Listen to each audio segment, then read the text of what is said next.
Na umeona wakati wa Chani kulikuwa na vita kati ya Kenya na Tanzania, vita kwenye mtandao. Yeah, sure. Na ukiangalia ile vita, hao watu wanapendana. Wakenya na Tanzania wanapendana. Sababu ni majirani. Yes. Ni majirani wanaopendana.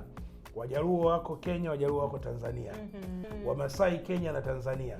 Kwa ukiangalia wana ukaribu na wanashare sehemu kubwa ya mpaka. Yeah. Wadigo wako Kenya, wako pia Tanzania. Sure. Wadigo.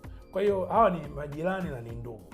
Lakini ukienda kwenye mtandao ile vita, yaani unaweza kusema hao watu wakikutana vita yake si itakuwaje. Sijui itakuwaje watamwaka. Kwa sababu yote ile ni mtandaoni. Sure. Na inatengeneza kitu tunaita, watu wengine ni majasiri wakiwa kwenye mtandao. Yeah. Tunaita keyboard warrior. Keyboard warriors. Sure. Keyboard warriors. Yeah. Lakini wakienda kwenye hali halisi, ile nguvu aliyokuwa nayo unashangaa haipo.